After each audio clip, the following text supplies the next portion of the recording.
চলুন আজ এমন একটা গল্পে ঢোকা যাক যেখানে আমাদের হিরোকে এমন একটা জিনিস অফার করা হয় যা পাওয়ার জন্য সবাই মুখিয়ে থাকে, কিন্তু সে ওখান থেকে দৌড়ে পালাতে চায়।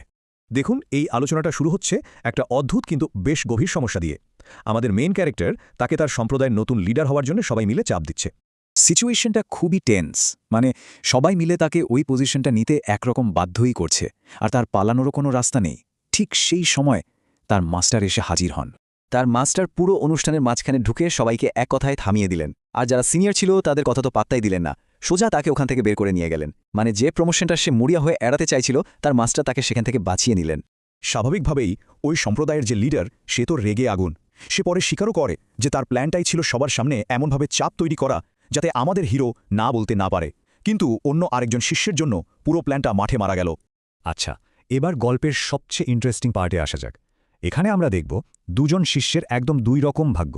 মজার ব্যাপার হলো, দুজনেই কিন্তু লিডারশিপের বিরোধিতা করেছিল, কিন্তু তাদের শেষ পরিণতি হলো একেবারে উল্টো।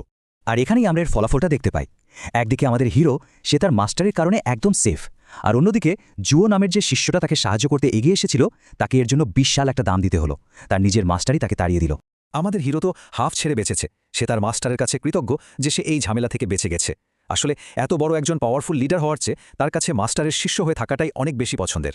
তো যখন সবকিছু একটু শান্ত হয়ে এসেছে, ঠিক তখনই এন্ট্রি হয় এল্ডার লু নামের এক অত্যন্ত শক্তিশালী একজনের। আর তিনি এমন একটা খবর নিয়ে আসেন যা পুরো গল্পের মোড় ঘুরিয়ে দেবে।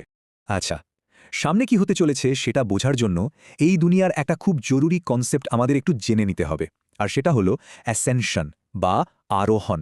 এল্ডার লু এসে নিজের অবস্থাটা বোঝালেন।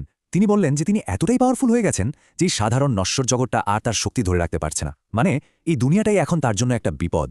তাই এই জগৎ ছেড়ে চলে যাওয়া ছাড়া তার কাছে আর কোনো অপশনই নেই। মানে ব্যাপারটা কতটা সিরিয়াস ভাবুন। তার জন্য এই অ্যাসেনশনটা কোনো চয়েস না, এটা তার জীবন মরণের প্রশ্ন হয়ে দাঁড়িয়েছে। তো আমাদের হিরো যখন শুনল যে এল্ডার লু কালকেই চলে যাচ্ছেন, সে সাথে সাথে একটা সুযোগ দেখতে পেল, আর সে ঠিক করল যাওয়ার আগে তার কাছে শেষ একটা ফেভার চাইবে। তবে ফেভারটা একটু অন্যরকম, বলা যেতে পারে বেশ ভায়োলেন্ট। তার যুক্তিটাও কিন্তু বেশ সোজা সাপটা। সে বলল, এল্ডার লু চলে গেলে তাকে প্রোটেক্ট করার মতো কেউ থাকবে না, তখন তাকে সারাক্ষণ শত্রুদের সাথে লড়তেই হবে, নিজের ট্রেনিংয়ে আর মন দিতে পারবে না। আর সবচেয়ে অবাক করার মতো ব্যাপার হলো, এল্ডার লু এই প্রস্তাবে রাজিও হয়ে গেলেন। যাওয়ার আগে বিদায় গিফট হিসেবে এল্ডার তাকে একটা ছোট্ট রহস্যময় ব্যাগ ধরিয়ে দিলেন, আর খুব স্ট্রিক্টলি বলে দিলেন একেবারে জীবন মরণের প্রশ্ন না হলে এটা কিন্তু খুলবে না। আর যা হয় আর কি, কৌতূহল তো আর চেপে রাখা যায় না। সে সাথে সাথেই ব্যাগটা খুলে ফেলল, দেখতে চাইল ভেতরে এমন কি মহামূল্যবান জিনিস আছে যা তার জীবন বাঁচাতে পারে। কিন্তু ভেতরে কি ছিল? একটা ছোট্ট কাগজের টুকরো, আর তাতে লেখা মাত্র দুটো শব্দ, এগিয়ে যাও। এটা দেখে তো সে একেবারে হতভম্ব। আচ্ছা, এবার চলুন একেবারে ক্লাইম্যাক্সের দিকে যাই। দেখা যাক এই পুরো ব্যাপারটা শেষ পর্যন্ত কোথায় গিয়ে দাঁড়ায় আর কিভাবে একটা বিশাল ক্লিফহ্যাঙ্গার তৈরি হয়। তো এল্ডার লু তার কথা রাখলেন, শত্রুদের শেষ করে দিলেন। এরপর তিনি অ্যাসেনশনের জন্য সেই অমর জগতের গেটের দিকে এগিয়ে গেলেন। কিন্তু ঠিক শেষ মুহূর্তে গেটের ওপরে যারা পাহারায় ছিল, তারা একটা আর্জেন্ট মেসেজ পেল। সো আসল পয়েন্টটা কি দাঁড়ালো? এত আয়োজন করে নিজের গ্র্যান্ড এক্সিটের জন্য সব প্রস্তুতি নেওয়ার পর এল্ডার লু দেখলেন যে সেই অমর জগতের দরজাই তার মুখের উপর বন্ধ করে দেওয়া হয়েছে। মানে তিনি বাইরে আটকা পড়ে গেলেন। আর এটাই আমাদের দুটো বিশাল প্রশ্নের সামনে এনে দাঁড় করায়। প্রথমত, কেন গেটটা হঠাৎ করে বন্ধ করে দেওয়া হলো? আর দ্বিতীয়ত, এমন একজন সর্বশক্তিমান অমর ব্যক্তির এখন কি হবে, যার যাওয়ার মতো কোনো জায়গাই নেই? একটা দারুণ বিজয়ী মুহূর্ত হঠাৎ করে একটা ভয়ঙ্কর বিপর্যয়ের দিকে মোড় নিল। আর এখান থেকেই শুরু হবে পরের বিশাল কনফ্লিক্ট।